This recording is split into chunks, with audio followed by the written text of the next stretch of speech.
The first time I saw my family again wasn't at a funeral or a wedding or even some orchestrated reunion.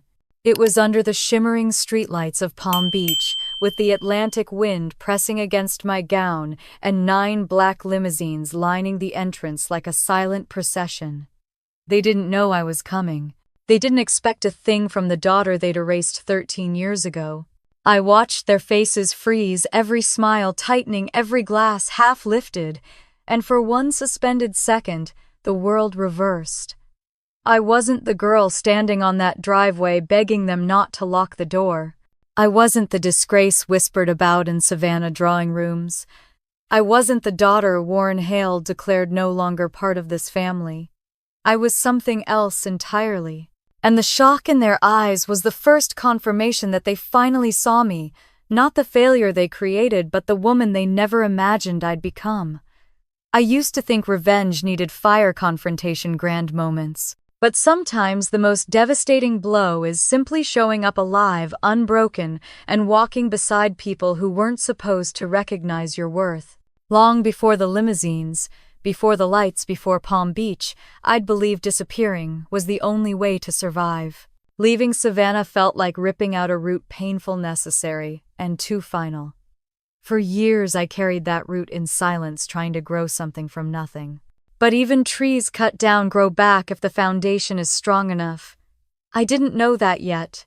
I only knew I had to leave. 13 years earlier, I stood outside a small motel along Jacksonville Beach with 2 suitcases, a box of clothes I couldn't afford, and a head full of questions about whether I'd made the biggest mistake of my life. The night smelled of salt and engine fumes, and my breath fogged in the fading coastal air. I wasn't running away, I told myself that over and over. But the truth is, no one leaves home that young, unless staying hurts worse.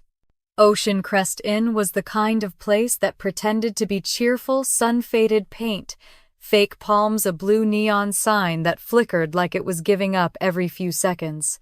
The lobby was tiny, with a cracked counter and a dusty bowl of peppermints that tasted like sadness.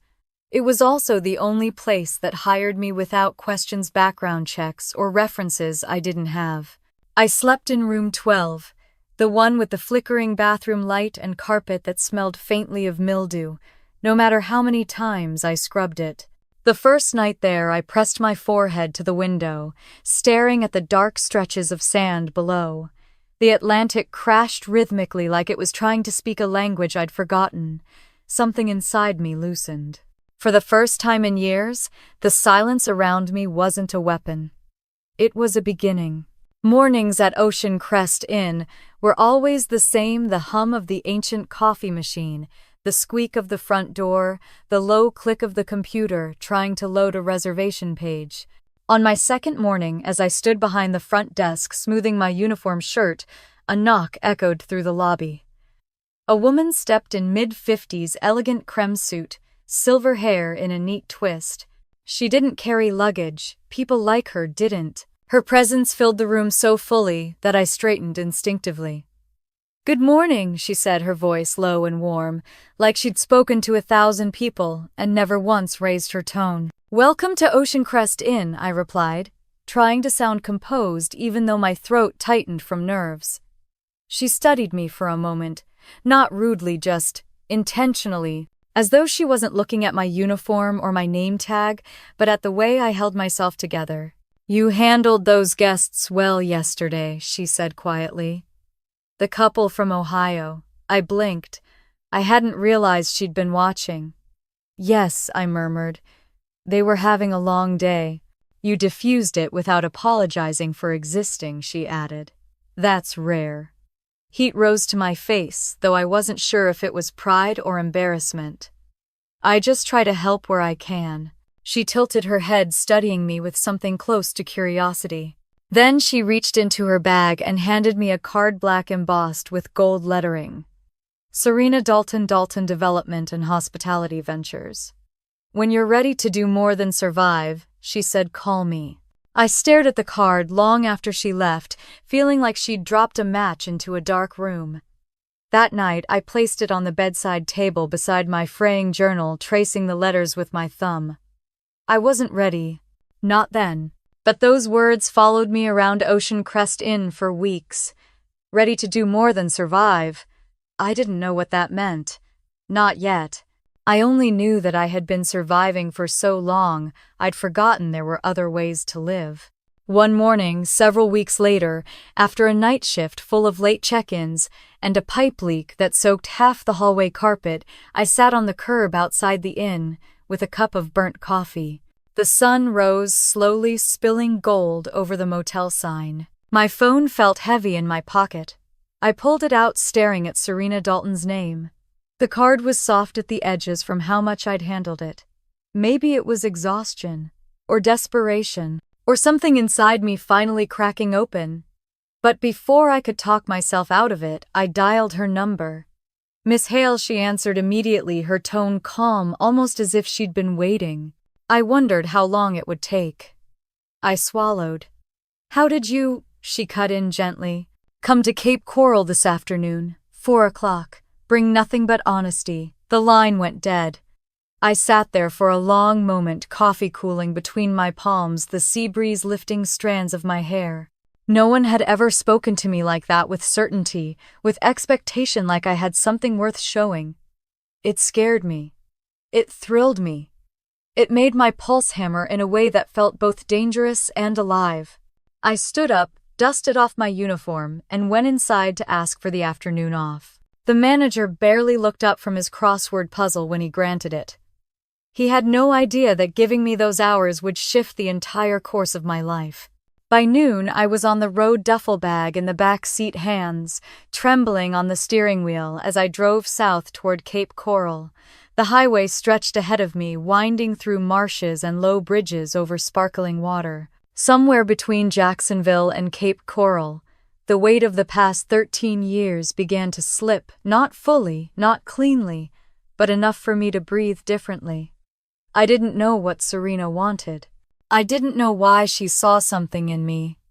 I didn't even know what I could offer. All I knew was that I'd been invisible for too long, and for the first time someone looked at me like I could be more than a runaway daughter from a powerful family. The closer I got to Cape Coral, the more the road shimmered with heat, the sky widening into an impossible blue. The GPS instructed me down a quiet street lined with palms. At the end of the road was a villa, the color of warm sand sunlight spilling across its windows like it belonged to someone who never feared being seen. I parked, took a breath, and stepped out. I didn't realize then that this was the doorway to everything that would lead me to that night in Palm Beach, those limousines, that spotlight, those frozen smiles. All I knew was that I was walking toward a woman who would help me rebuild the life my family tried to erase. And for the first time in 13 years, I felt the faintest spark of something I thought I'd lost forever. Hope. The villa smelled faintly of citrus and sea air, the kind of scent that made you feel like someone had opened all the windows to let the world in. I stood at the threshold for a full 5 seconds before raising my hand and knocking gently on the polished wood door. It swung open almost instantly. Serena Dalton filled the doorway, poised, serene, composed in a way that made her name feel like destiny rather than coincidence. She wore a simple linen blouse, sleeves, rolled hair, tied back as though she'd been working, not entertaining. There was no grandeur, no air of superiority. Just focus. "You're on time," she said, stepping back so I could enter. "I left early," I replied, unsure what else to say. "I expected you to." Her calm certainty made something tight in my chest flutter uncomfortably. I stepped inside, absorbing the quiet elegance of the villa. It wasn't the kind of wealth that shouted. It was the kind that whispered, because it didn't need to impress anyone. Soft, sand-colored walls, shelves lined with books on leadership and design, small framed photos of places, mountains, coastlines, bustling city corners taken by someone who traveled with intention. "Sit," Serena said, motioning toward a chair near a low glass table. "Tea, coffee, water is fine," I murmured. She studied me again, the way she had at the motel, measuring something beneath the surface. I felt exposed, like she could see the girl who walked out of Savannah with nothing but fear and stubbornness. Serena handed me a glass of water and took the chair opposite mine. For a moment, neither of us spoke. I felt her watching, waiting, letting silence stretch until I had to fill it. "You asked me to come," I said quietly, "but I don't know what it is you want." She smiled slightly. "Honesty, that's all." My hands tightened around the cool glass. "I'm not sure what you mean."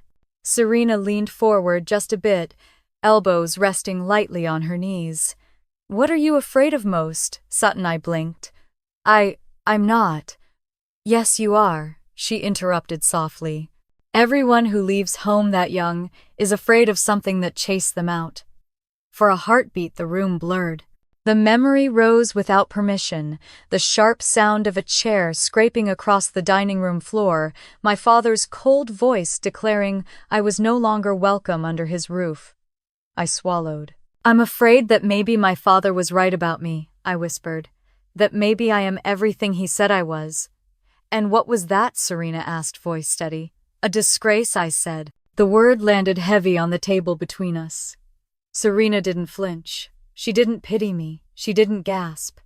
She simply absorbed it like someone who had once carried a similar word in the pocket of her own past. "Men like Warren Hale," she said quietly, "often build their empires by convincing the women around them that they're small." I stiffened. No one outside Savannah ever spoke my father's name with that kind of clarity. "How do you know my father?" I asked, voice tight. Her eyes flickered just once with something old and buried. "We crossed paths," she said. "A long time ago." She stood, walked to a bookshelf, and ran her fingers over the spines as if grounding herself. "He underestimated me once. It cost him a deal that could have doubled his global footprint." I stared at her. "You worked with him for a season." She turned back to me.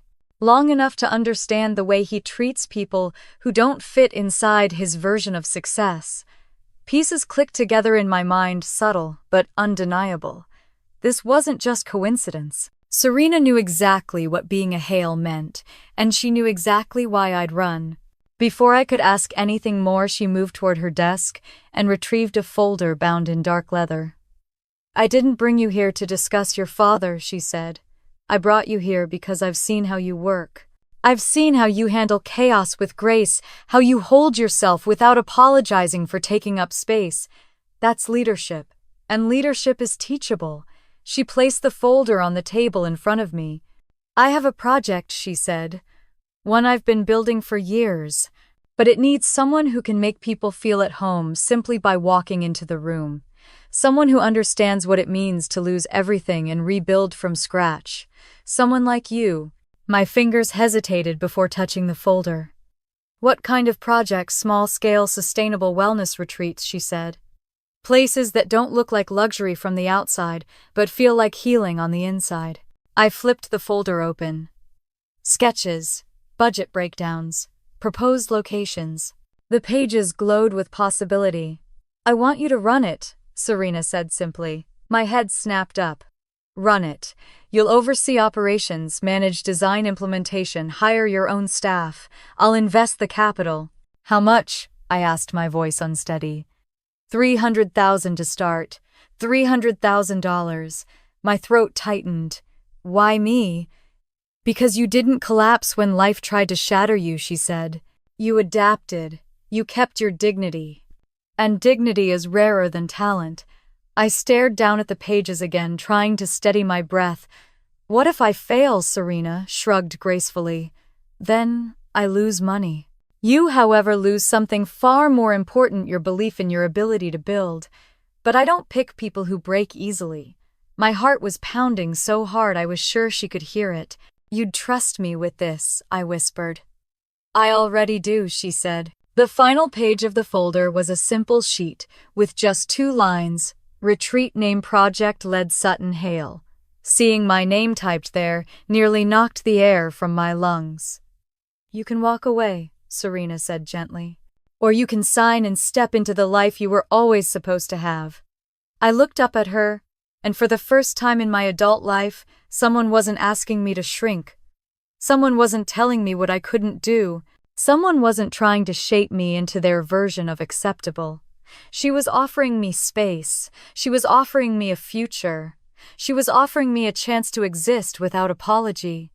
I realized then that I had been searching for a permission slip my entire life. Not permission to succeed. Permission to live without fear. Serena slid a pen across the table. This isn't a contract for a job, Sutton.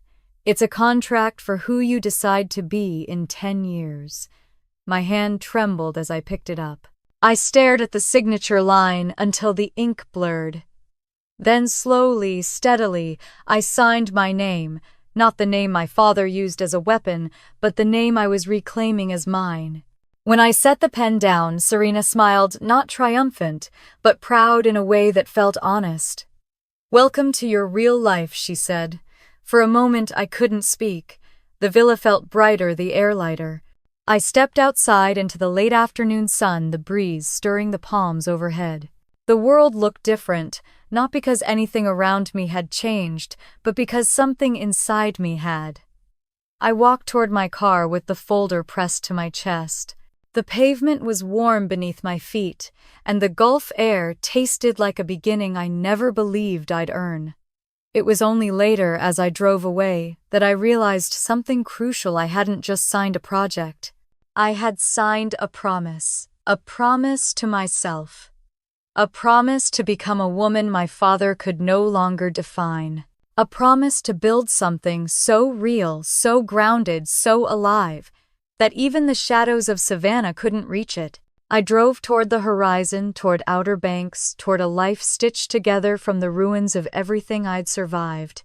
And for the first time in 13 years, I didn't feel like I was running. I felt like I was arriving. The road into the Outer Banks felt like it stretched across the edge of the world, a thin ribbon of asphalt between sky and sea. The coastline shimmered under the late afternoon sun, and wind swept across the dunes like it was carrying secrets from somewhere older than memory. My GPS announced I was 5 minutes from the property, but I already knew. You could feel it, the way the air shifted, the way silence thickened. This was a place waiting to be rebuilt. When I pulled into the narrow gravel driveway, I stopped breathing for a moment. Highland Shores stood at the cliff's edge like a forgotten relic. Weathered wooden panels hung slightly askew. The paint had faded into a mixture of gray and sunburned white. Several windows were cracked, and a loose shutter banged rhythmically in the wind, like it was warning me to turn back while I still could. A faded red sign tilted dangerously to one side, "Unsafe structure, do not enter." But I wasn't here to turn back. I was here to start. I shut off the engine, stepped onto the gravel, and inhaled deeply. The smell of salt pine and old wood mixed into something strangely comforting. The world was quiet, except for the waves crashing below the cliff. For a long moment I stood there, letting the wind whip my hair across my face, grounding myself in the feeling that this broken building was mine to restore. Behind me, a beat-up van rumbled onto the property.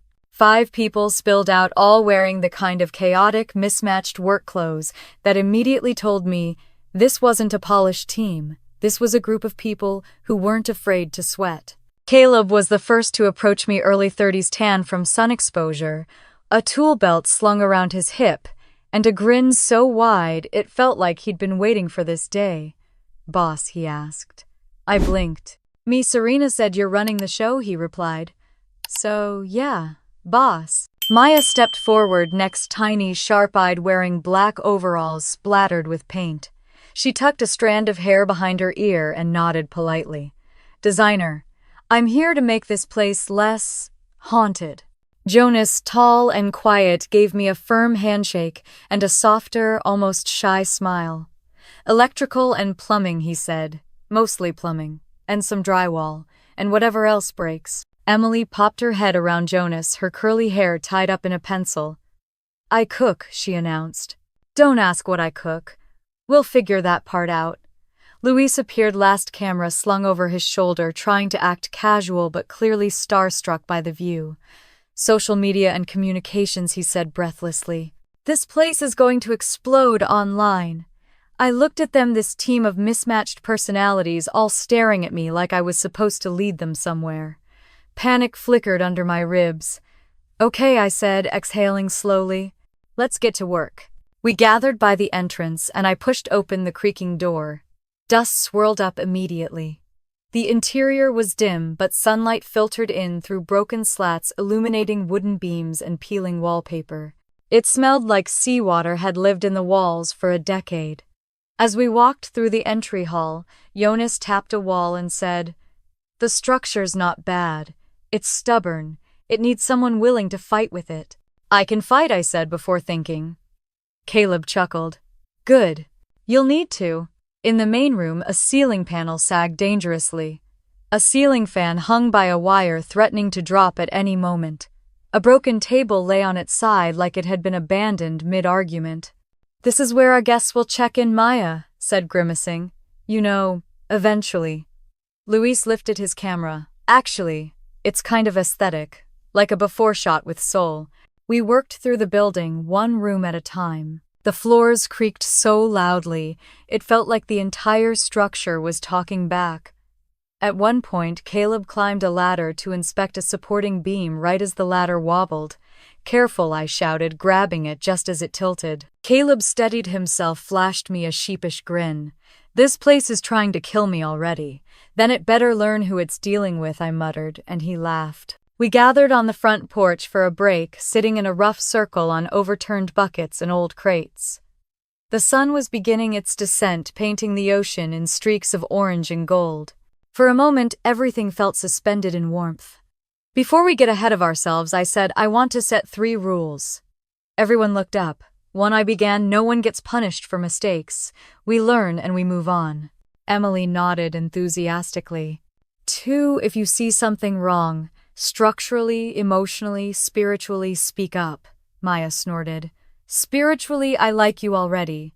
And 3, Highland Shores is meant to be a place of healing, for the people who come here, and for us too. Jonas's quiet voice finally rose. "The last manager said something similar. Didn't last long." I frowned. "What happened?" Jonas hesitated. "There was an accident." He didn't elaborate, and something in his tone suggested I shouldn't push. A chill rolled down my spine, but I tucked it away. After the break, we split into smaller teams. I worked with Maya and Jonas to clear out a storage room filled with old equipment. Dust coated our arms as we hauled out rusted items and broken lamps. Behind a stack of crates, I found something wedged into the wall, a leather-bound notebook covered in water stains. "What's that?" Maya asked. "Looks like a journal," I murmured. Most of the pages were legible notes from the original owner about guests, repairs, weather conditions, but several pages had been torn out.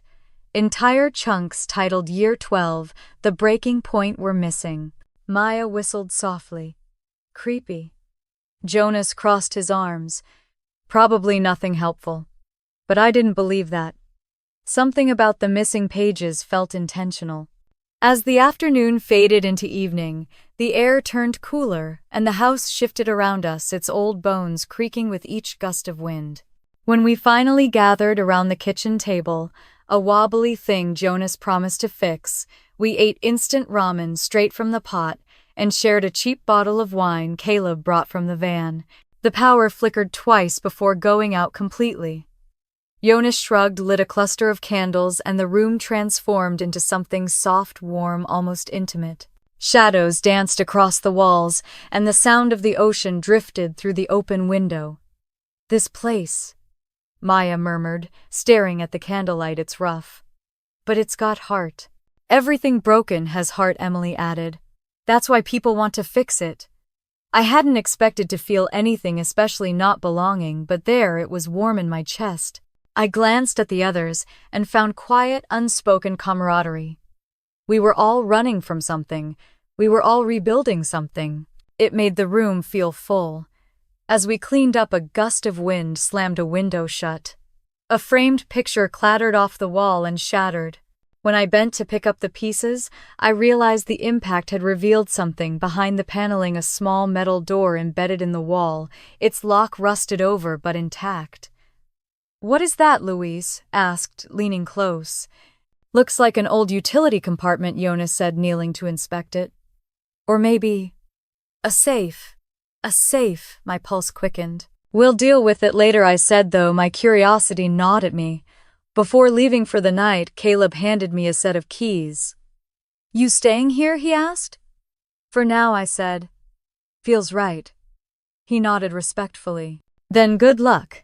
This place listens to whoever leads it. I stepped outside onto the porch after everyone left. The wind from the Atlantic carried the smell of salt and hope, a strange mixture that made my chest tighten. Below, the waves crashed against the cliff, relentless but familiar. Highland Shores was broken, scarred, weathered, so was I. And maybe that was why I felt drawn to it, why I believed I could rebuild it. Because if we could bring this place back to life, maybe I could finally bring myself back too. I leaned on the railing, my breath fogging in the cool air. This is the beginning, I whispered to the waves. And it was. The morning sun crept through the thin motel curtains in a soft, watery glow, turning the edges of my room pale gold. I hadn't slept much. Serena's card lay on the nightstand, its black, matte surface catching the light like it was waiting for my decision. I'd memorized the number days ago, though I'd pretended I hadn't. Every hour since signing that folder, the edges of my fear pressed harder, whispering questions I wasn't sure I could answer. I picked up the phone before I lost my nerve. When the call connected, it wasn't Serena who answered. A clipped voice, said Dalton Ventures. One moment, please. Then another voice, calm and unmistakably hers, came through. I was expecting you. My breath caught. How come to Cape Coral? Today. Noon.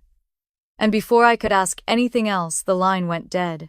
I stared at the silence for several seconds, then grabbed my keys and walked out before my doubts could pin me to the floor. The drive south was a blur of mangrove trees, open sky, and the soft, hazy blue of water that shimmered along the road. The villa sat at the end of a quiet street, surrounded by bougainvillea vines and trimmed palms. The gate was open, as if the house already knew I was coming. Serena greeted me at the door with that same unshakable composure. For a moment, I felt like a child stumbling into a future too large for me. But then her expression softened. Come in, she said. We have things to discuss. Inside, the air was cool and fragrant citrus jasmine, something clean and expensive I couldn't name. The villa wasn't ostentatious. It was intentional.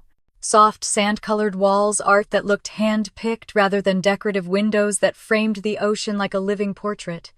Sit, she said, motioning toward a chair near her desk. I did, clasping my hands together to keep them from trembling. You signed faster than I expected, Serena said, leaning back. That tells me you're braver than you think.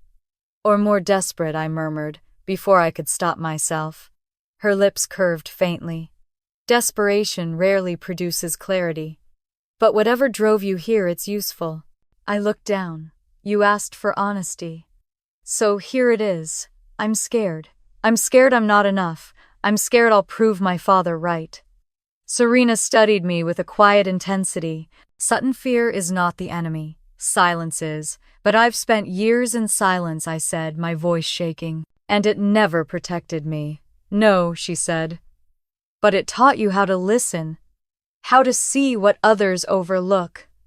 People who survive the way you did become leaders, without even realizing it. The words settled over me like warm sunlight. I didn't quite believe them, but something in me softened enough to consider the possibility. Come, Serena said, rising. There's something you need to see. She led me down a hall lined with framed photographs, her shaking hands with hotel staff hugging construction workers, touring old properties with blueprints tucked under her arm. Not billionaires, not investors, people who looked tired, hopeful, scraped thin by life and still standing. She stopped at a particular photo. A younger Serena, eyes fierce, standing in a conference hall. This was taken during the year I walked away from your father, she said. My breath caught. You and Warren worked together. For a short time, she replied, voice thin with memory.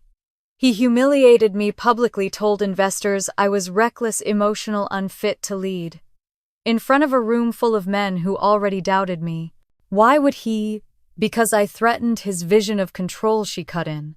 Men like Warren Hale don't fear competition, they fear defiance. Her words struck me where I still bruised. She turned toward me fully. When I saw you that day at the motel, you reminded me of myself.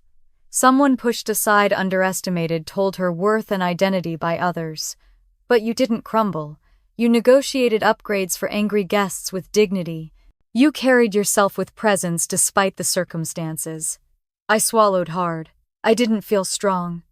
Strength rarely feels like strength when you're living it, Serena said softly. We returned to her office. On the desk, she placed a thick folder with the word blueprint embossed at the top. This, she said, is the beginning. She opened it, revealing maps, sketches, financial outlines, and a proposal for a retreat along the Outer Banks. Windswept dunes, weathered cottages, space for healing. You'll run it, she said. Highland Shores will be your first project. I stared at the pages, heart pounding. Run it, Serena, I've been working at a motel. I don't have. You have everything you need, she interrupted gently. What you lack, you will learn. Leaders are not formed in classrooms. They are formed in the wreckage they refuse to stay buried in. I pressed my fingers to the table to ground myself. What if I fail? She didn't hesitate. Then you fail on your feet, not on your knees, and you start again. I exhaled shakily. $300,000. That's an investment, she finished, not charity. I don't invest in weakness. I invest in women who can turn broken things into sanctuaries. Something inside me cracked open, something that had been held tight for years. I didn't cry. I didn't tremble, but I felt released. You'll have a team, Serena continued. Young, talented, rough around the edges. They'll follow your lead. But you must give them a reason to trust you. I've never led anyone, I said. You led yourself through hell, she replied. That's more than most CEOs can claim. I let out a faint, startled laugh. I'm not a CEO. Not yet, she said, her eyes glinting. But you will be. Then she placed a pen beside the signature page. You're not choosing a job today, she said. You're choosing the woman you'll be 10 years from now.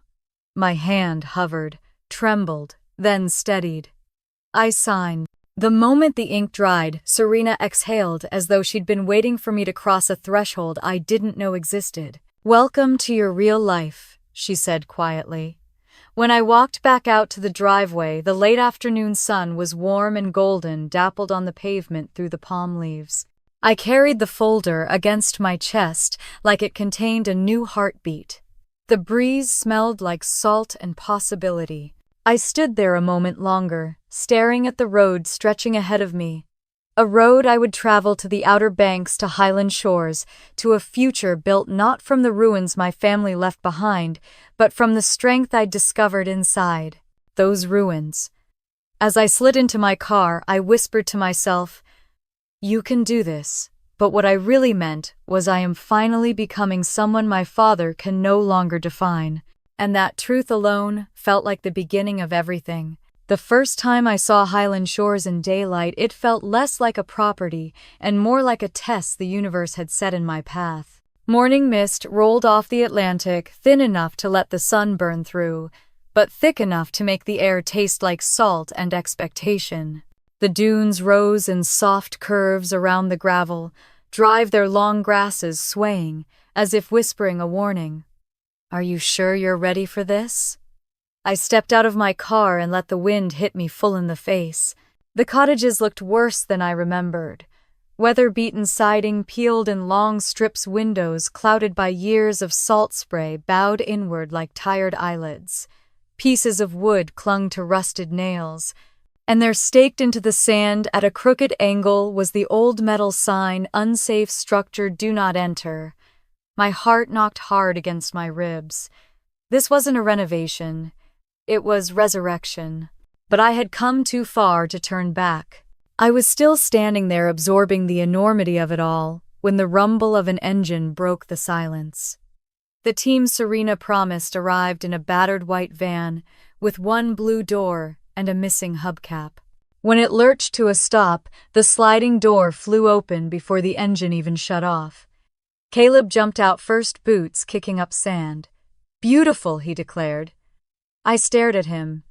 You think this is beautiful? He grinned, wiping sweat already forming on his brow. Not yet, but it will be. Maya climbed out next, shielding her eyes behind oversized sunglasses. It needs therapy, she said matter-of-factly. Deep spiritual therapy. Jonas stepped down with a quiet nod, toolbox in hand. Found the main breakers. Already looks like trouble. Emily followed with a grocery bag full of snacks. Don't worry, she said brightly. I brought energy. And chips. Louis stumbled out last, nearly tripping over his own camera bag. Okay, so lighting sucks, angles suck, building sucks. This is going to be perfect. Their optimism should have comforted me, but instead it made my chest tighten. They all looked at me waiting. Expecting, trusting. I wasn't sure I deserved that trust. I led them toward the entrance. Let's start inside. The front door protested loudly when I pushed it open, groaning like a living creature. Dust erupted into the sunlight, swirling in the air like ghosts of former guests. The lobby, or what was supposed to be a lobby, was a disaster. Wallpaper peeled in curling strips. The floor dipped unevenly. The reception counter leaned sideways, surrendering to gravity. Luis lifted his camera. This is tragic, he whispered reverently. Caleb pressed his palm to a supporting beam. Wood's still good. Just stubborn. Like all of us, Emily joked. We continued deeper into the property, the floorboards creaking under our feet. In the largest cottage, the ceiling sagged in the middle. Jonas inspected it with a frown. Moisture damage. We'll need to replace the whole section. How long? I asked. He shrugged. Depends on how many miracles you're willing to pray for. I didn't laugh. I was too busy imagining every single thing that could go wrong, every cost, every hour, every weakness in myself that could sink this place before it ever rose. We returned to the porch to regroup. The sun hung low over the dunes, coloring the sand gold. My team formed a loose semicircle, waiting again, expecting again. I took a breath. Before we begin, I said, I need to establish a few ground rules. Rules? Emily blinked. Like grown-up rules? Exactly like grown-up rules, I said. They leaned in, curious. 1. No one gets punished for mistakes. We try, we learn, we fix. Maya raised her hand. Even if the mistake is cosmetic, hypothetically speaking. If someone say me paints a wall the wrong color, even then, I said. She nodded approvingly. Good, I'm impulsive. 2. If you see something unsafe, broken, or concerning, speak. Immediately. No hesitations. Jonas murmured, thank God. And 3. Highland Shores is going to be a place where people come to heal. That means we work in a way that reflects that. No cruelty, no chaos, no ego battles. Caleb scratched his chin. But a little chaos is okay, right? A little, I admitted. Controlled chaos. He grinned. Now that's my language. But Jonas's quiet voice cut through the light mood. The last manager said the same thing. I looked at him. And Jonas stared past us toward the cliff where waves crashed below. He left after the accident. The air shifted. Even the breeze seemed to pause. What accident? I asked softly. Jonas hesitated, then shook his head. Later. A knot of unease formed in my stomach, but there was no time to unravel it now. We worked the rest of the afternoon clearing out rooms. Cold air leaked through cracks in the walls. Boards crunched under our boots. Somewhere in the distance, a gull cried like a warning. Maya discovered a stack of old guest ledgers hidden behind a rusted filing cabinet. Emily found a sun-bleached map of the Outer Banks pinned behind a broken mirror. And I stumbled upon something stranger, a leather-bound journal tucked inside a storage closet beneath a pile of tangled extension cords. The first few pages were filled with careful handwriting notes about weather, trauma, guest check-ins, plans for expansion. But halfway through, entire sections were ripped out, torn violently, the edges jagged. Maya leaned over my shoulder. Creepy. Why do I feel like we're in a documentary? No one survives. It's probably nothing, I said, shutting the journal, but feeling anything but reassured. As sunset bled across the horizon, the power abruptly cut out. Darkness swallowed the cottages. The air went still. Not again, Jonas groaned. Fuse box is dead. He fumbled for a flashlight. Emily dug candles out of her bag, muttering, "At least I came prepared for romance or horror, whichever this becomes." We gathered in the main room, candles flickering, casting warm, dancing shadows across the damaged walls. The room felt softer, almost intimate. Maya sat cross-legged on the floor, warming her hands over the tiny flames. "This place," she murmured, "with the right touch could change someone's life." Her words hit something deep inside me. "I want it to," I said quietly. "I want this place to be somewhere people can finally breathe again." Luis pointed his camera at me without warning. "Say that again." "The part about healing."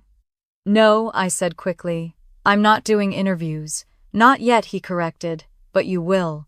We ate dinner on the floor, cheap noodles, and a bottle of wine that tasted like regret and celebration. We talked, we laughed, we argued about wallpaper. For the first time in years, I didn't feel alone. A sudden gust of wind slammed the window behind us. A picture frame fell and shattered. When I knelt to pick it up, something pulled my attention, a metal outline hidden behind the fallen plaster. I brushed away dust. A small steel door. Maybe a safe.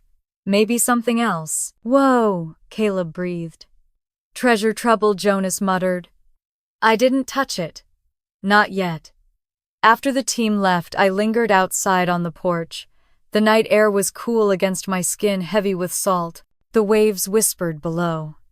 This place was falling apart, yes, but there was a heartbeat underneath all the broken pieces. And maybe that was why I felt a strange, unfamiliar warmth swelling in my chest. Because rebuilding Highland Shores felt like rebuilding myself. One beam at a time, one room at a time, one breath at a time. I wrapped my arms around myself, feeling both scared and steady. Tomorrow would bring more chaos, more work, more surprises. But for the first time in 13 years, I wasn't running away from something. I was walking toward something real, something mine. Highland Shores began to buzz in ways I hadn't anticipated. It happened gradually at first. A booking here. A curious tourist. There, a polite email from someone who'd heard about the place. But within 2 weeks of Martha's glowing review, the pace shifted, like a tide turning sharply under a moon I couldn't see. One morning, I stepped outside with a mug of coffee and found 2 women in yoga pants taking photos by the dunes. They waved enthusiastically, calling out, "We're here because of that blog, the one about a retreat that feels like home." By afternoon, a retired couple from Charlotte arrived, asking for the room with the candlelights, and a travel vlogger with 500,000 followers emailed requesting a stay in exchange for honest coverage. Honest coverage. I didn't know whether to laugh or cry. Inside, the main cottage, sunlight spilled across the floor while hammers rang and sawdust hovered in the air. Caleb worked on replacing a cracked beam, and Maya was holding up fabric samples to the window to test natural lighting. Jonas knelt by an open panel in the entryway, rewiring a stubborn circuit.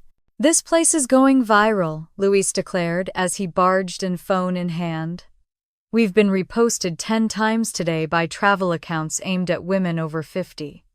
That demographic is basically our gold mine." "I thought the gold mine was the oceanfront location," Caleb muttered. Both Luis insisted. I smiled, overwhelmed but grateful. The retreat was starting to breathe. Alive, imperfect, but breathing. Then I felt my phone buzz in my pocket.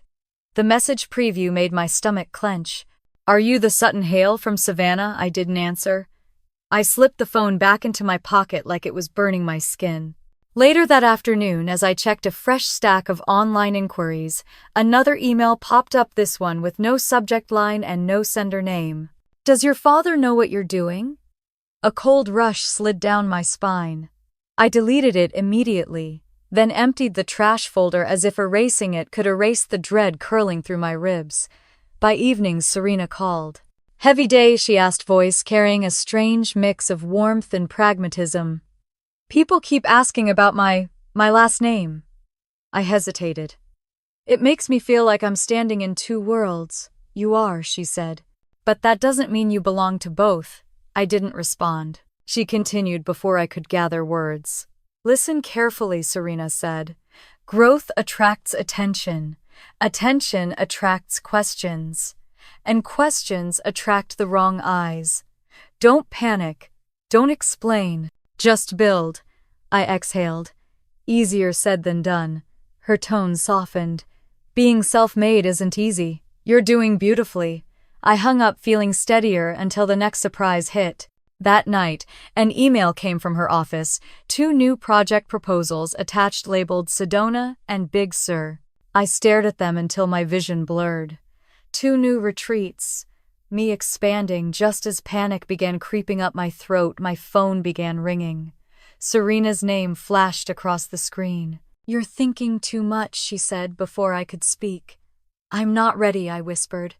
"You weren't ready for Outer Banks either," she replied. "And look what you've built." Her confidence in me felt larger than the room. But before I could thank her, the line cracked with a faint echo like someone was listening. Then a low male voice cut through. "She's not ready." My breath stopped. Serena's tone sharpened. "Sutton, hang up now." The call dropped. I sat frozen for several seconds before I moved. Someone had interrupted the line. Someone watching. Someone who knew enough to find the connection between me and Serena. By morning, my nerves were thin, my eyes heavy.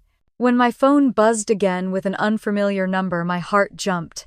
The message was from an email with a strange address, Lydia Hale, new start at Proton Mail.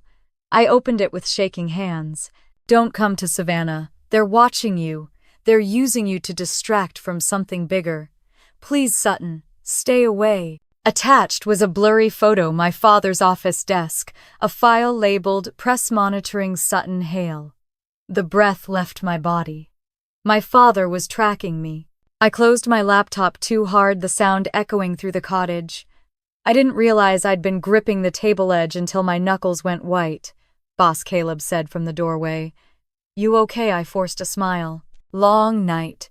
He eyed me like he could sense the truth anyway, but he didn't push. Hours later, Jonas approached me outside while replacing a railing on the porch. "Some guy came by earlier," he said. "Didn't give a name. Just asked where you were." "What did he look like?" I asked, too quickly. "Black SUV. Dark glasses. The type who doesn't blink much." A tightness curled in my stomach. "What did you tell him that I didn't know?" Jonas replied. "And that this was private property." I exhaled. "Thank you." Jonas hesitated. "Be careful," he said quietly. "There's a reason people leave Savannah in silence." His words hit harder than he knew. That evening, when the team gathered to discuss the Sedona and Big Sur proposals, I couldn't shake the lingering tension.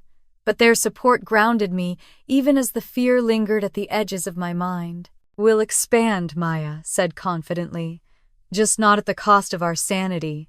"Or yours," Caleb added. Luis waved his camera dramatically. "We're going to build a healing empire, one retreat at a time, no fear." Less dramatics, more spreadsheets, Emily teased. Their faith in me steadied something inside me that had been trembling since childhood. Then Serena arrived. She stepped into the cottage with the poised grace of someone who had stood on stages, fought battles in boardrooms, and rebuilt her life more than once. Her presence quieted the room instantly. "I need a word with Sutton," she said. We stepped outside into the cool evening air. "You're receiving attention from places that concern me," she said calmly. "I know, and your father is likely orchestrating at least part of it." My throat tightened. "What do I do?" "You do nothing," she said firmly. "Silence is protection. You don't fight shadows. You outgrow them." I stared at her. "Your father uses power like a shield," she continued. "But there's one thing: he cannot control your growth. The more you rise, the more the truth works against him." "I feel like I'm being hunted," I whispered. Serena's gaze softened. Then we build faster, smarter, steadier. She placed a hand on my shoulder. And we do not let them define you. Later that night, as I stood on the porch overlooking the moonlit ocean, my phone buzzed again. A news alert, Hail Financial under scrutiny by anonymous whistleblower. The words glowed on my screen like prophecy. The wind swept my hair across my face, the waves crashed against the cliff, and deep inside me something shifted. Highland Shores wasn't just my first retreat, it was my declaration, my boundary, my rebirth. And Savannah, my family, my past, could not erase that now. Under the dim porch light, I whispered into the wind, "You don't get to choose who I become anymore." But I had no idea that Sedona would soon pull me into a storm far bigger than anything I had survived so far. The sun in Sedona didn't rise, it ignited. Scarlet cliffs caught fire with the first light of morning, throwing long shadows across the desert floor, as if the land itself were preparing for battle. I stood at the edge of the construction site, staring at the half-framed structures and pallets of materials scattered across the red earth. From a distance, everything looked promising. Up close, it was chaos waiting to happen. Caleb hurried toward me with a stack of papers that looked like they'd been through a hurricane. "Morning, boss. You'll want to see this." I took the top sheet. My stomach turned. "Why are our repair costs up 30%? I asked. "That's what we're trying to figure out," he said, rubbing the back of his neck. "Sedona's expensive, but not this expensive." Behind him, workers hammered away at support beams. A forklift beeped as it backed up toward a storage pod. The air smelled of sawdust and heat. I scanned the next page. These numbers don't make sense. "And what's this note?" I pointed to. A line scribbled in blue pen. "Check these invoices, suspicious." Caleb frowned. "We didn't write that." A chill trickled down my spine.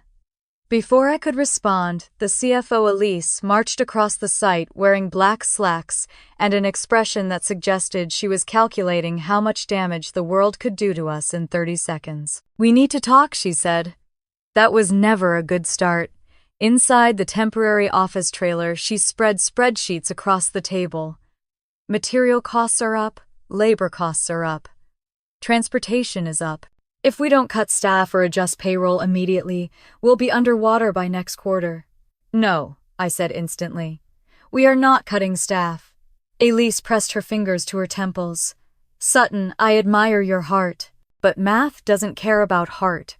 "Then we'll renegotiate supplier contracts," I said. "Look at alternatives." "Already tried," she replied. "Sedona's supply chain is stretched thin. Everyone's building something." Jonas stepped into the trailer, lowering his voice. "I think someone's been altering the supplier contracts." Elise's head snapped up. Jonas pulled a folded sheet from his pocket. "Found this taped inside the breaker box.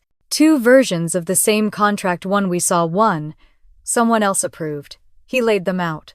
My pulse spiked. One listed reasonable costs. The other inflated them by thousands. "Where did this second approval come from?" Elise asked. Jonas pointed to the tiny print at the bottom. "Email approval, mhartley@hfgroup-admin.com, HF Group, Hail Financial, my last name, my father's empire." My breath caught. Jonas and Elise exchanged confused looks, but I knew exactly what it meant. Someone in Savannah was manipulating Sedona's finances. My family had reached into my life again this time, without even bothering to hide the fingerprints. I stepped outside, the desert heat slamming into me. The sky felt too big, pressing down, turning the air thick and unsteady. My phone buzzed. "Serena." "I need to talk," I answered immediately. "You sound rattled," she said. I told her everything, every suspicious number, every altered invoice, the HF Group email. Silence stretched across the line. "They're interfering," she finally said. "Your father is pulling strings. Why—" My voice cracked. "Why sabotage Sedona? Because your success shifts the narrative," she said.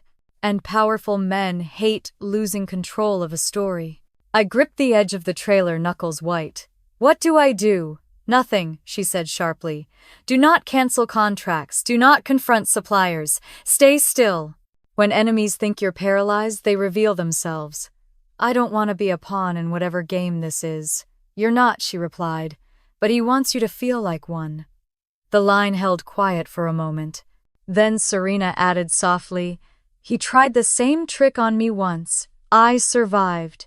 You will too. When the call ended, I stood motionless, letting the heat sting my skin, grounding myself the only way I knew how, by refusing to collapse. I walked the site again, trying to focus on the work. But every sound felt heavier, every shadow sharper, every worker passing by seemed like a warning. Around noon, as the crew broke for lunch, I crossed the gravel lot to my rental car. That's when the black SUV rolled in smooth, expensive tinted. The engine cut. A man stepped out. Gray suit, sunglasses. Expression unreadable. He walked toward me, but not too close. Miss Hale, he said with a slight nod. How do you know my name? I asked. He didn't answer that. Instead, he handed me a sealed envelope. What is this? I demanded. A message, he said. Just read it. And be careful who you trust. Who sent you? He paused. Someone in your family who still cares whether you survive this. Then he turned, got into the SUV, and disappeared down the road like a ghost who'd fulfilled an obligation. My hands trembled as I opened the envelope. Inside was a single sheet Savannah never forgets. And neither does your father. Step lightly. No signature, just a warning that felt like a threat. Back in the trailer, I laid out every invoice, every altered contract, every questionable approval in a long, straight line across the table.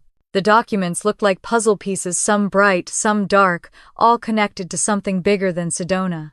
Elise stood beside me. This isn't normal. Someone's bleeding your project. I nodded, unable to speak. Should I contact the lawyers? She asked. No, I said. Not yet. My laptop chimed a low electronic warning. Then the screen flickered. Lines of text blinked, then vanished. Without me touching anything, the entire system shut down. Remote access. A forced shutdown. Someone had just reached into my computer. I sank into the chair, heart hammering. The air inside the trailer felt thin, electric. I'd known for years what my father could do to people who threatened his legacy. But knowing was different from feeling his shadow stretching across a desert hundreds of miles away. That night, after the workers had gone and the desert fell quiet, I sat alone in the dimly lit trailer. Outside, the cliffs glowed under the last trace of sunlight. Coyotes howled in the distance. I stared at the numbers, the evidence, the tangled mess of sabotage. 2 choices lay in front of me. Cut staff, cut corners, cut myself down to fit the crisis, or fight. Slow, steady, honest, the way Serena said. I closed my eyes. In the dark behind them, I saw my father's face from the night I left, cold, unbothered, dismissing me without a shred of hesitation. No, not again. I opened my eyes and whispered to the empty room, I won't be broken because it's convenient for him. I picked up my pen, reviewed every number, every invoice, every possibility, and I chose the harder path. No layoffs, I muttered. We build with integrity, even if it breaks me. My phone buzzed on the table. I expected Elise or Serena. Instead, it was a news alert. Hale Financial under preliminary federal review for offshore transactions. I stared at the headline until the words steadied into shape. My father's empire was beginning to crack, and the storm at Sedona, it wasn't an accident. It was connected. I looked out at the desert, vast, ancient, unflinching. Somewhere in its stillness, I felt my spine straighten. If Savannah wanted a war, I wouldn't fight them with their weapons. I would fight them with the thing they never expected, my resilience. The sky over Sedona was still fading from violet to deep blue when I pulled into the nearly empty parking lot of Astor Ridge Organic Market. The plan was simple. Grab coffee, clear my head, and figure out how to salvage a project that felt like it was unraveling in slow motion. But as soon as I stepped out of the car, I felt eyes on me. A woman in her early 40s stood near the store entrance, clutching a canvas grocery bag. Her expression flickered with recognition. My stomach tightened. "Sudden?" she asked, hesitant but certain. I froze. "Yes." She stepped closer, lowering her voice. "I'm sorry to bother you. I'm your cousin, on your mother's side." I blinked, unable to process the words. "My name's Kara," she said, offering a trembling smile. "I used to visit Savannah when we were little. You probably don't remember. You were always quiet. Sweet." My chest tightened with an ache I hadn't expected. "What are you doing here?" I managed. She glanced nervously toward the parking lot. "I heard you were in Arizona. I've been trying to reach you for months." A cold knot formed in my stomach. "Why?" "Because," she whispered, "your father isn't the only one digging into your business. There are people inside Hale Financial who think you're a liability. The review in Savannah, that wasn't an accident. And it isn't just him." I swallowed hard. "What do you want from me to help?" Her voice cracked. "I owed your mother that much." The mention of my mother hit like a blow. "How is she?" Kara hesitated. Not good. She's been silent for too long, and now everything's collapsing. Your father's temper is worse than ever. His board is divided, and your name keeps coming up." "My name, yes." She touched my arm gently. "Someone thinks exposing you will take the heat off them." My pulse echoed in my ears. The truth was forming faster than I could breathe. Before I could speak, a deep male voice called across the parking lot. Kara, we both flinched. A man in a navy jacket strode toward us with an air of controlled urgency. His posture was stiff, protective. He stopped a few steps away, eyes narrowing at me. "You shouldn't be talking here," he warned. "It's not safe." Kara nodded quickly. "Right, I know, I was just—" "We're leaving," he said firmly. He shot me a suspicious glance, then ushered her toward a silver sedan. But before she slipped inside, she looked back at me, panic flashing in her eyes. "Be careful," she whispered. "Please." And then she was gone. I stood there in the cooling desert air, heart pounding, coffee forgotten. Panic curled inside me, mixing with something sharper, resolve. Whatever storm was brewing in Savannah wasn't stopping at my doorstep. It was coming straight toward me. Inside Astor Ridge, I ordered coffee I barely tasted. My hands shook as I scrolled through my phone. Dozens of missed emails, messages from investors, updates from Sedona. But one notification stood out, an anonymous text. "They're using the Sedona losses to blame you. Do not trust the new suppliers." I stared at the message until my vision blurred. Someone was sabotaging this project on purpose. And someone else, someone connected to my past, was trying to warn me. Back at the construction site, the sun had climbed higher, baking the red earth into a hard crust. Workers moved around briskly, unaware of the invisible cracks forming beneath the business. Caleb waved me over from the shade of the storage pod. "Sutton, please tell me we're okay. Because I just had a heated argument with a man who tried to deliver the wrong lumber again." "What do you mean, again?" "This is the third incorrect order," he said, voice rising. I checked the vendor. "It's not the one we chose. Someone changed the purchase order." My heartbeat accelerated. "Show me." We walked into the trailer where Elise stood, surrounded by paperwork that looked like it had multiplied overnight. She didn't waste time with greetings. "Someone rerouted our supply lines," she said, pushing a stack of invoices toward me. "And they did it cleanly. No obvious digital trail. Whoever did this has experience. And power," I murmured. Elise nodded grimly. "Exactly." Before I could ask more, Jonas burst in, holding a cracked tablet. "Boss, we've got a problem. Someone's been accessing our internal project logs remotely." "How remotely?" Elise demanded. "As in Savannah remotely." Silence hit the trailer like a dropped hammer. I forced myself to breathe. "Can they manipulate anything from there?" Jonas shook his head. "No, I shut down the remote access. But we need to assume everything was compromised." Elise leaned against the wall, exhaling hard. "This isn't a coincidence. Sedona's being targeted. By who? Caleb asked. The answer hung unspoken in the air, my father. But I wasn't ready to say it aloud. Instead, I said, we fix this. We build honestly. We don't cut corners. Elise nodded slowly. I'll reroute everything. But it's going to cost us. Then we'll adjust. No layoffs. No shortcuts. Caleb exhaled. You sure positive? I said, though the weight of it made my ribs ache.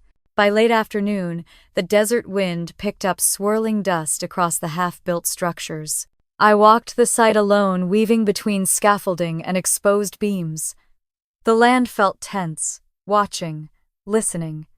My phone buzzed again. Another anonymous text: you weren't supposed to leave Savannah. They never forgave you. And now they're afraid of you. A stone dropped into my stomach.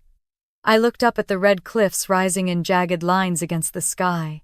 For a moment they looked like the spine of something ancient, something unbreakable. I whispered into the wind, I'm not afraid of them anymore. But fear wasn't the problem. Betrayal was. Someone inside Sedona was leaking information, selling us out, feeding my father's circle. I just didn't know who. As the sun dipped toward the horizon, I gathered the team on the porch of the main cottage. The air smelled like sawdust and toast-warm earth. We need to stay sharp, I told them. There's sabotage happening. Someone's tampering with contracts and materials. Caleb frowned. Someone on the inside, maybe, I said. Maybe not. But we don't let fear dictate our work. Maya crossed her arms. Well, you're the only one who looks afraid. I blinked. I'm not. Yes, you are, she said softly. And that's okay. But don't let it isolate you. She stepped closer. You're not alone here. The words cracked something inside me, something I didn't realize had been clenched since childhood. Before I could thank her, a low rumble shook the ground. It wasn't thunder. It was an explosion. A plume of red dust shot up from the back of the property.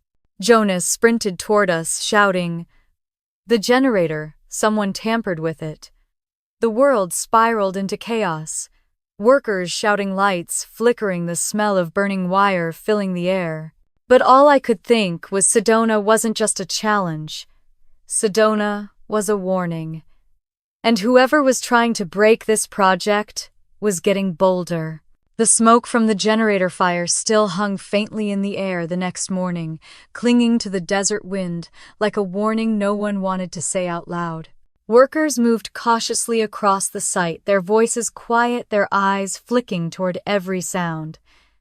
The explosion hadn't hurt anyone by some miracle, but it had shaken every person there, especially me.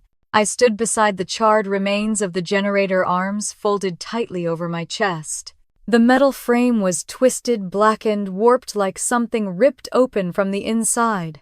Jonas crouched beside it, his face pinched in concentration. It wasn't an accident, he said, confirming what I already feared. What did you find? I asked. He tapped the ruined casing. Someone loosened the fuel coupling. On purpose. You can see the scrape marks. I swallowed hard. Any prints? He hesitated before shaking his head. Whoever did this wiped everything. Caleb approached, sweat dripping down his temples, even though the morning heat hadn't peaked yet. We found tracks near the fence line out back, tire tread. They don't match any crew vehicles. My pulse thudded. Someone drove in, or someone drove out, Caleb said grimly. We stood in a tense triangle for a moment, sand swirling around our boots. Fear pressed on my lungs from the inside, thick and heavy. But beneath it was something sharper, anger, old and familiar, rising like a tide I could no longer hold back. That's when Serena's rental car pulled onto the lot, kicking up a haze of red dust. She stepped out wearing a linen blazer, too elegant for the desert, but somehow perfect on her. Her eyes took in the damage with a single sweep. When you called, I thought you were exaggerating, she said. You weren't. No, I said quietly. I wasn't. She approached the wreckage, kneeling gracefully beside Jonas. This was deliberate. Professional. Jonas nodded. Not a kid's vandalism. Someone knew what they were doing. Serena stood turned to me and lowered her voice. You need to tell me if your father has ever used intimidation tactics like this. I stopped breathing. She watched me closely. Sutton. The truth hovered on my tongue like smoke. My father had never threatened me physically, but he didn't need to. Richard Hale had connections, political, financial, and darker ones whispered about in Savannah's oldest rooms. He'd never dirtied his own hands. He didn't have to. I don't know, I whispered. He's capable of things. But this, Serena finished for me, feels personal. I nodded. It is personal, she said, and it's designed to destabilize you. The words stung because they were true.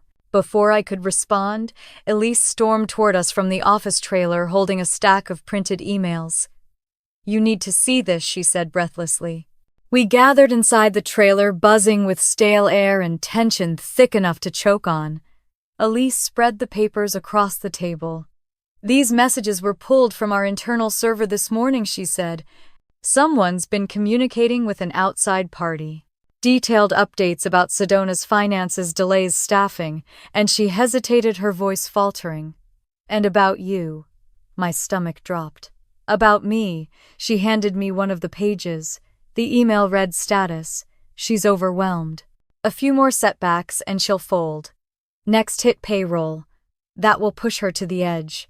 It was signed with an initial. Just one letter, L. Maya's voice shook. Who the hell is L? I stared at the letter. One small shape, one curve, one threat. Luis, Lennox, Lydia, Larkin, Logan. Too many possibilities, too many shadows. Serena placed a reassuring hand on my arm. We'll figure it out. But first we need to secure the payroll accounts. If they get into that, it'll cripple everything. I stood still for a long moment. The trailer buzzed around me with frantic voices, rustling papers, ringing phones.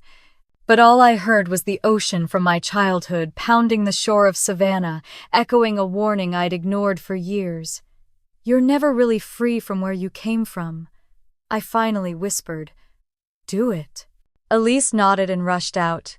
I stepped outside, needing air, needing space, needing anything that didn't feel like the ground was breaking beneath me. The sun had climbed high, blazing across the red rock cliffs. Heat shimmered off the sand in waves. I walked toward the ridge at the edge of the site where the desert opened wide to the horizon. The wind tugged at my shirt, hot and dry, smelling faintly of sage. A shadow appeared beside me. Caleb. You okay? He asked quietly. No, I said honestly. He nodded. Good. Because pretending right now would be crazy. A short, sharp laugh escaped me. You're supposed to reassure me. I'm supposed to tell you the truth, he replied. And the truth is, you're doing everything right. People don't sabotage a failure. They sabotage a threat. The words hit me like sunlight cracking through storm clouds. Before I could reply, Luis jogged toward us from the site. He looked rattled. Sutton, he called, panting slightly. You need to see this. He handed me his phone. On the screen was a breaking news update. Federal officials question Hale Financial's offshore holdings. Sources suggest internal whistleblower may be involved. My heart hammered. Another article loaded below it, anonymous leak reveals discrepancies in Hale subsidiary contracts. One project under scrutiny, Sedona Retreat. Sedona, my project, my name, my past, my present. Colliding. I stared at the screen. They're trying to tie Sedona to my father's investigation. Serena appeared behind me, reading over my shoulder. No, she said firmly. This is misdirection. Someone in Savannah is diverting attention. You are not the story they want you to be, the distraction. I swallowed hard. So what do we do? Serena looked at me with something fierce and unwavering in her eyes. Truth does its own work, she said. Your job is to stand still long enough for it to land where it's meant to. The ground shook again, not from an explosion this time, but from the weight of revelation. Someone in my family was working against me. Someone else, Kara, the anonymous messages, was trying to protect me. And Sedona had become the battleground between them. Hours later, after emergency meetings and frantic restructuring, the site grew quiet as the workers left. Evening settled gently across the desert, casting lavender shadows against the cliffs. I walked alone through the half-built structures, my footsteps echoing across unfinished floors. The silence felt alive, whispering truths I'd spent years trying not to hear. When I reached the ridge again, I pulled out my phone. 2 messages waited. One from Serena, "Stand tall. They can't break what you refuse to surrender." And one from an unknown number, "They're coming after payroll next. Trust no one. Not even the ones who look loyal." I stared at the message, my skin prickling. Not even the ones who look loyal. The desert wind rose, lifting dust around my feet. In the fading light, Sedona didn't look like a project anymore. It looked like a confrontation. My past versus my future. My family versus my name. Their legacy versus the one I was building. I closed my eyes, letting the heat and silence wash over me. Then I whispered into the desert, steady and unshakable, "I'm not folding, no matter who tried to break me. Not this time." The courthouse in Phoenix rose like a monolith of sandstone and glass-hard lines against a sky too blue to feel merciful. Cameras swarmed the steps like vultures waiting for a body to fall. I tightened my grip on my bag as I climbed the stairs, Serena walking beside me with the poise of a woman who had survived bigger battles than this. Inside, the air was cool and tense. Murmurs echoed off marble floors. The sign-in table was crowded with reporters, lawyers, and people who thrived on spectacle. And there, standing near the entrance to courtroom 3, was the last person I expected to see. My father. Richard Hale stood tall in a tailored navy suit, silver hair combed back with precision, posture rigid with superiority. His eyes found mine instantly. The impact was electric, sharp, painful, familiar. His jaw tightened. He didn't greet me. He didn't nod. He simply turned away, as if the sight of me had confirmed something he already believed. Serena leaned close. "Don't let him take the air out of the room. You earned the right to stand here." I steadied my breathing and stepped inside the courtroom. Noah Blake, the attorney Serena had brought in for me, a man with a calm voice and eyes that missed nothing, met us at the bench table. "The judge is punctual," he murmured. "Once she enters, this moves fast." Across the aisle, my father sat with his attorney, a heavy-set man in an expensive suit whose expression said he enjoyed tearing people apart. A file marked Hale Financial lay open between them.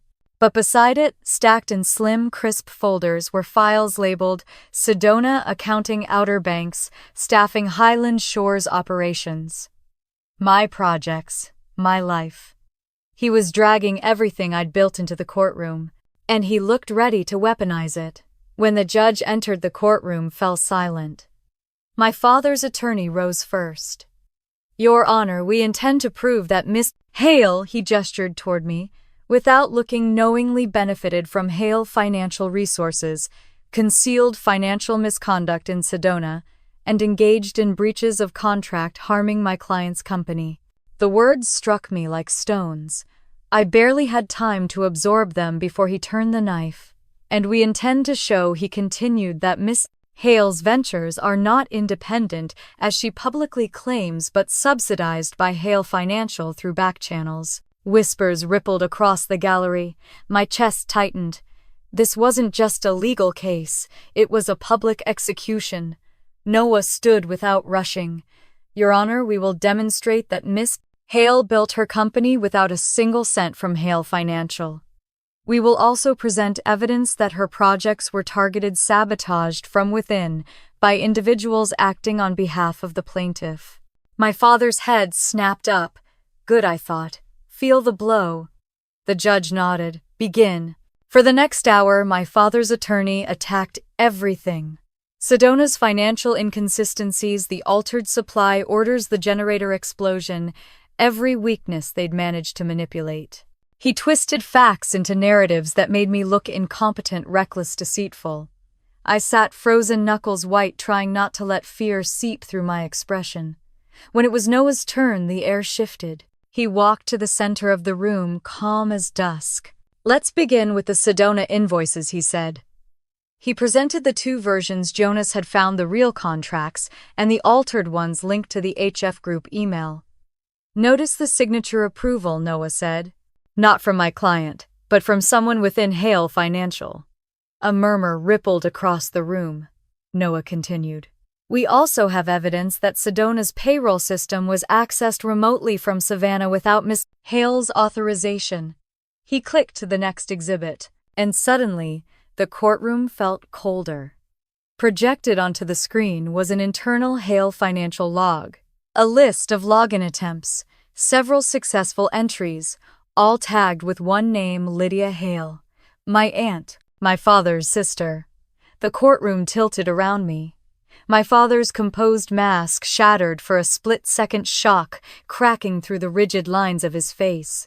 His attorney sputtered. "This is fabricated." "It is not," Noah said calmly, "and we have more."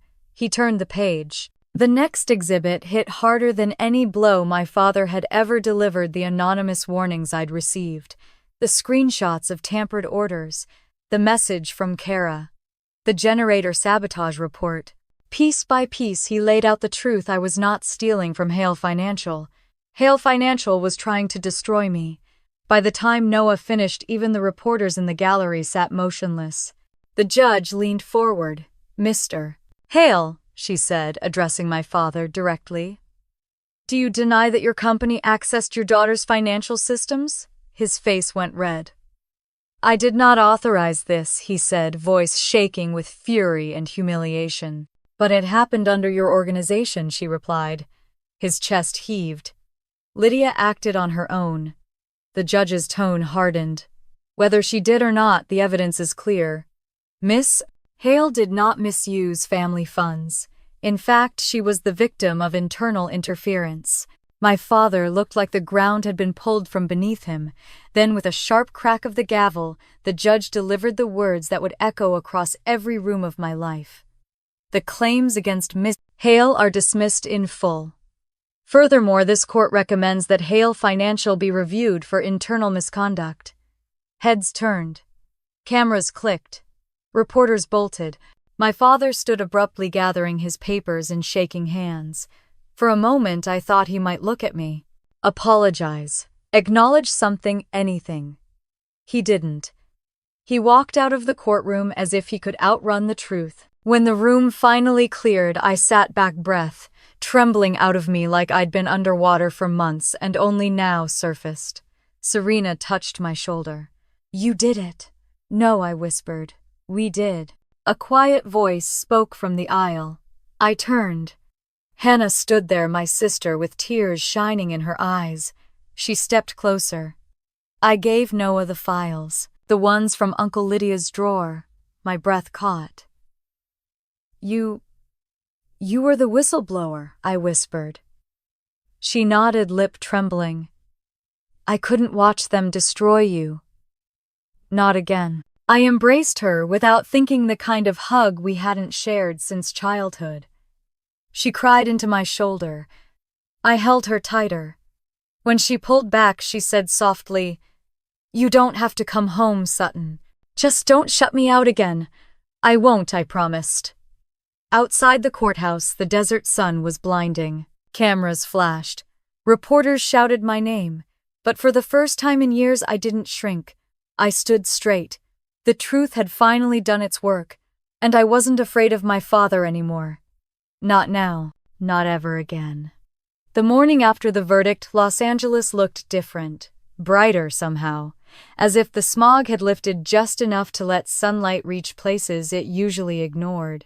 From the 32nd floor balcony of my apartment, the city stretched out in clean, sharp lines, glass catching the morning light, traffic humming below like a pulse. For the first time in years, the world felt still. I wasn't running. I wasn't hiding. I wasn't bracing for the next blow. I was simply standing. Inside, my phone buzzed with non-stop notifications, articles, messages, congratulations, questions. I ignored them all. I wasn't ready to speak publicly. Not yet. The truth had only just settled. My bones needed a moment to catch up. By noon, I was in the office. The team had been instructed not to crowd me, but the energy inside the building was unmistakable, hopeful, buzzing, relieved. People looked up from their desks as I walked by. Some nodded, some smiled. A few simply placed hands over their hearts, as if saying, "We saw what you did. We're with you." Jason stood near the conference room door, hands in his pockets. "Morning," he said with a grin that softened everything sharp about him. "You saw the news," he scoffed. "Saw it. Half the industry hasn't shut up about it. Your stock is metaphorically through the roof." I raised an eyebrow. Metaphorically? Literally. Too soon. But metaphorically, you're on fire. His casual confidence made me smile, something unnatural but welcome. "What's on the schedule?" "Strategy meeting," he replied. "Press requests, expansion updates, and—" he hesitated. "Your mother—" I froze. What? "She's here," he said gently, "in the lobby." A cold wave washed over me. It didn't sting, it numbed. "I'll bring her up if you want." I swallowed. "Give me a minute." He nodded and disappeared into the conference room. I walked into my office and closed the door, leaning against it. My hands trembled lightly the way they used to when I was 19, and trying to stand up to a father who towered over every part of my life. Seeing him yesterday in court, watching the truth unravel his confidence, should have felt like victory. But it didn't. It felt like a chapter closing with the heaviness of something irreversible. But my mother being here, that was not part of any chapter I had prepared for. A soft knock at the door. Before I could respond, it opened. She stepped in quiet as a memory. Her posture was perfect, her navy dress pressed her pearl earrings, simple, elegant. But it was her face that struck me, paler than I remembered, lined with exhaustion, eyes holding something I had never seen in them, remorse. "Hi, sweetheart," she said softly. I didn't answer immediately. I wasn't sure which version of myself she expected, the daughter who stayed silent, or the woman who'd learned to speak. She took a hesitant step forward. "I didn't know if you'd want to see me." "I didn't know you would come," I said, my voice thin but steady. "I read your sister's message," she murmured. Then the verdict. And I realized, I've been quiet for too long. The air felt fragile between us. "You weren't just quiet," I said. "You watched him push me out, and you let it happen." Her eyes glistened. "I know. He didn't just cut me off financially," I continued. "He exiled me. He erased me. And you stood there." She clasped her hands together. I told myself I was protecting the family. Protecting order. But the truth is, I was protecting my fear. A tear escaped down her cheek. "I read your story in the Times," she whispered. "I read your words. You said honor means nothing without compassion. I never taught you that. You learned it alone." I blinked hard, forcing the burning in my eyes to quiet. She stepped closer. "I'm proud of you, Sutton. Proud of the woman you are. Proud of what you built without us. And I'm ashamed it took losing you to understand what that meant." I pressed my fingertips to the edge of my desk, grounding myself. "You can hate me," she said. "You earned that right." I shook my head slowly. "I don't hate you. I just didn't know if you'd ever see me." Her breath broke. "I'm seeing you now." For a long moment, neither of us moved. We simply stood in the quiet, letting the truth settle between us. Then she reached out, tentative. I let her draw me into her arms. For the first time since I'd walked out of that house 13 years ago, I felt my mother hold me, not out of duty, not for appearances, but because she finally realized the weight of the silence she had carried. When she pulled back, her voice was trembling. "Your sister wants to visit. Together. No pressure. Only if you want to." I thought of Hannah standing in that courtroom, tears in her eyes, handing me the truth that saved me. "Tell her yes," I said. My mother exhaled shakily, relief softening her shoulders. "Thank you," she left quietly. She always left quietly. But this time I didn't feel abandoned. I felt acknowledged.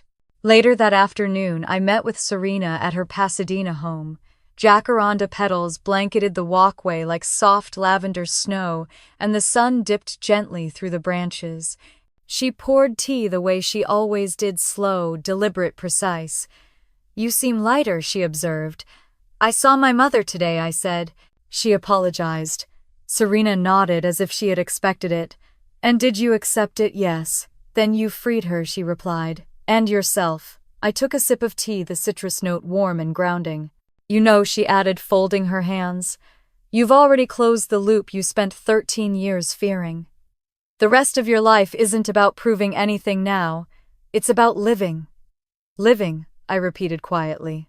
"Joy," she said. "Love. Rest.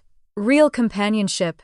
You've earned it." Her words sifted through me like soft sand, settling in places I hadn't known were empty. When I left her house, the late afternoon light painted everything gold. Pasadena felt unreal in its beauty, quiet, old-souled, forgiving. At the office, the halls were mostly empty. Workers had gone home, lights dimmed. Only one remained illuminated: the photo wall. Images of our properties, Highland Shores, Sedona, Astor Ridge, hung in neat rows, each frame a story. Each story a step toward the person I had become. At the end of the hall, one photo stood out, the very first image ever taken of Highland Shores. The paint half-finished, the wooden planks uneven, a crooked sign above the door. Maya's handwriting on the bottom corner: "Before she became ours." I traced the edge of the frame with my thumb. Before she became mine, I thought. Before I became me.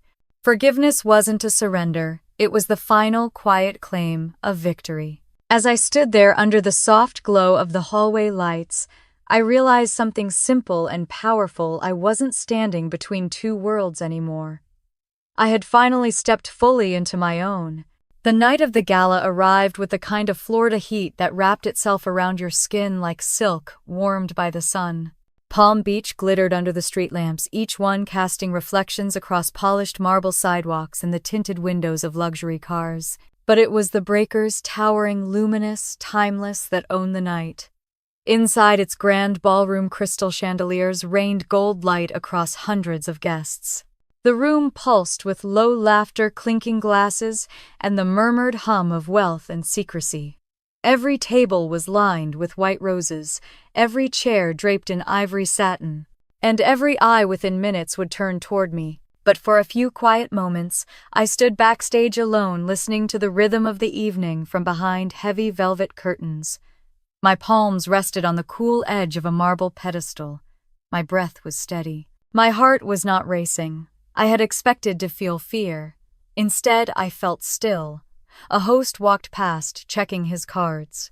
"Miss Hale," he asked softly. "We're just about ready." I nodded. The applause for the speaker before me faded. A new hush fell. The host's voice boomed through the speakers. "Ladies and gentlemen, please welcome the recipient of this year's Architect of Renewal Award, a woman whose work has transformed the standard of healing retreats nationwide, Sutton Hale." I stepped into the light. The crowd rose in a gentle wave of applause. Faces shone beneath chandeliers. Cameras flashed from discreet corners of the room.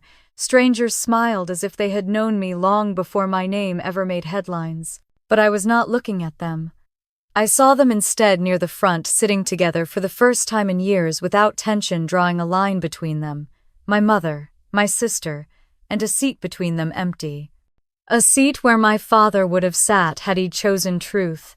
My heels clicked lightly on the stage floor. My gown, a deep sapphire silk that shimmered with movement, caught the light like shifting ocean water. I held the glass award gently, as though it were something alive. The microphone felt warm beneath my fingertips. When I built my first retreat, I began voice steady. I wasn't trying to create an empire. I was just trying to build a place where people could breathe again. Soft laughter, soft murmurs. But what I didn't realize, I continued, is that healing isn't only for the guests who walk through our doors. Sometimes, it's for the person standing behind them. The ballroom went quiet in that tender, reverent way only truth can command. I spent 13 years believing distance was the only way to survive a family that had taught me silence. But survival isn't enough. Not when you're capable of rebuilding everything you lost, including the parts of yourself you thought were gone forever. I looked at my mother. Tears glistened in her eyes, but her smile held firm. I stand here because people believed in me when I didn't know how to believe in myself. My mentor, my team, my sister, even strangers who saw my work and trusted its purpose. A breath, slow, grounded, and I learned something through it all. You don't reclaim your story by fighting back. You reclaim it by moving forward so powerfully that the past can't keep up. The applause rose gently like waves nodding against the shore. I smiled, not wide, not flashy, just enough to let the warmth in my chest become visible. Thank you, I said, for seeing the woman I chose to become. When I left the stage, the ballroom came alive again. String music, clinking silverware, bursts of conversation. People reached out to congratulate me. Hands shook mine. Someone pressed a business card into my palm. Another asked when the next retreat would open. I answered with grace, but my mind drifted toward the terrace doors, where warm Atlantic air slipped through each time someone passed. I needed a moment alone. Outside, the night was soft and warm. Palm trees swayed lightly above the lit courtyard. Luxury cars lined the circular driveway, sleek black limousines, glinting under streetlights like guardian silhouettes. The sight made something inside me still. 13 years ago, I'd left Savannah with 2 suitcases. Tonight, I arrived in a fleet of cars I never asked for, but earned through every scar, every bruise, every rising. Behind me, footsteps approached. My sister stood there, gold dress, shimmering hair pulled back in soft waves, just like mine used to be when I was her age. "You were incredible," she whispered. "You think so?" I asked. She nodded. "And Mom hasn't stopped crying since you started speaking." I laughed softly. "She used to cry because of me. Now it seems she cries for me." Hannah's face turned serious. "You know, he saw the speech." My breath hitched. "Father," she nodded. "He called earlier. I didn't answer. But he watched." The wind lifted a loose strand of my hair. It brushed my cheek soft as a memory I didn't want to carry anymore. "I hope someday," I said quietly, "he realizes the world didn't end because I walked away." "It didn't," Hannah whispered. "It just got bigger without him." We stood side by side watching the limousines shimmer under the street lamps. Inside, applause rose again, another award, another speech. Life kept moving whether we fought it or feared it. That truth steadied me. I touched her arm. "Go back inside. Enjoy the night." "Aren't you coming in a minute?" I said, smiling. She nodded and slipped back through the doors. Alone again, I lifted my gaze toward the hotel towers, stretching above the breakers like silent, glamorous witnesses to my rebirth. The Atlantic rolled and hissed beyond the courtyard wall, each wave carrying an echo of all the years I thought I had lost. But I hadn't lost anything. I had rebuilt everything, and I'd done it in a way no one could ever take away. I whispered to the Florida night I finally arrived. The wind carried the words as if agreeing. For 12 years I believed revenge was an act loud, direct, pointed. But the truth was quieter than that. Revenge was simply showing up as the person they never believed you could be. Revenge was becoming undeniable. Revenge was letting the light show what darkness tried to erase. I breathed in the salt air and walked back inside, ready for whatever came next. And if you've been with me through this story, through the hurt, the rebuilding, the rising, I want to hear from you. Tell me where you're watching, from what part of this journey spoke to you, and whether you've ever had to rebuild something that broke you. If this story moved you, tap like, share it, and subscribe so you never miss what comes next. I'd love for you to stay to grow with this channel and to keep walking with me through every story that reminds us what resilience truly looks like.